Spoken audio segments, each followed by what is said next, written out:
Hello guys, আসসালামু আলাইকুম। কেমন আছেন সবাই? আশা করি ভালো আছেন।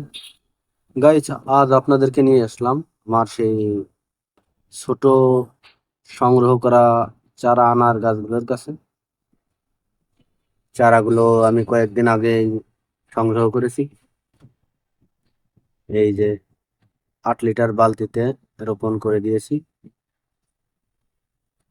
তো চারাগুলার গ্রোথ এসে গেছে মাশাআল্লাহ।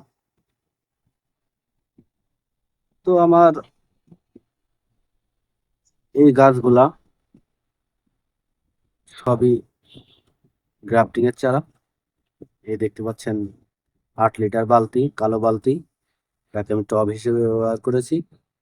আর এই গাছ লাগানোর জন্য মিডিয়া হিসেবে ব্যবহার করেছি পচা গোবর এবং মোটা বালি।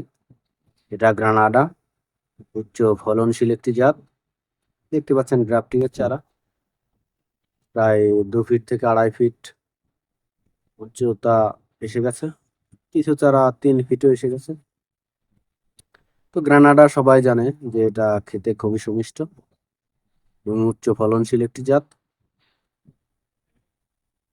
এই চারাগুলা এই ছোট বালতিতে রোপণ করেছি, কারণ চারাগুলা ছোট। চারাগুলো বড় হওয়ার সাথে সাথে অন্য বালতিতে রোপণ করে দেবো। যে এখানেও 8 লিটার বালতিতে আছে রিমন জাতের আনার, এগুলা গ্রাফটিং এর চারা। এই দেখতে পাচ্ছেন মাশাআল্লাহ, পুটিং করে দিয়েছিলাম। এই যে নতুন নতুন ব্রাঞ্চ বের হচ্ছে। আশা করি গাছগুলো ঝোপালো হবে। মূল লক্ষ্যই হচ্ছে গাছগুলোকে ঝোপালো করা।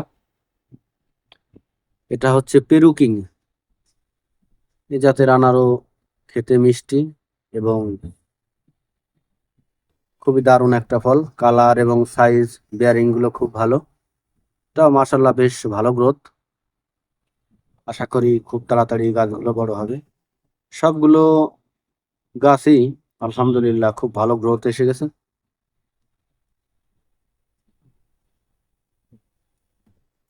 গাছগুলোকে আমি ছায়ায় রেখে দিয়েছি অন্য গাছের গোড়ায়, আসলে এখানে জায়গার স্বল্পতা। গাইস, আমার সবগুলো গাছের ভিতরে এটা হচ্ছে এভার সুইট। এই গাছটির পাতা কেমন যেন ফ্যাকাশে হয়ে গেছে। তা কি সমস্যার কারণে যদি কেউ জেনে থাকে অবশ্যই জানাবেন।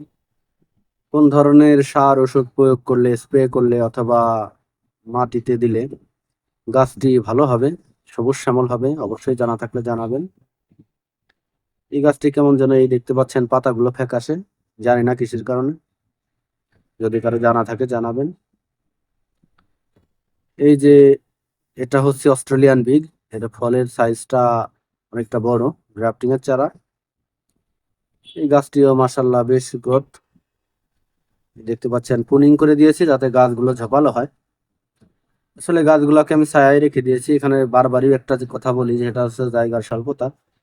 এটা হচ্ছে অতিকাঙ্ক্ষিত সোনার হরিণ GM2, উচ্চ ফলনশীল একটি জাত। এছাড়াও আমার কাছে প্রায় 18 থেকে 19টি জাতের আনার রয়েছে। পরবর্তী ভিডিওতে আমি অবশ্যই আপনাদেরকে জানাবো। আর আমার এই চ্যানেলটি নতুন, তাই সবাইকে অনুরোধ করবো চ্যানেলটি সাবস্ক্রাইব করবেন এবং আপনাদের পরামর্শ দিয়ে আমাকে সহযোগিতা করবেন। আজ এ পর্যন্তই। ধন্যবাদ সবাইকে। ভালো থাকবেন সবাই।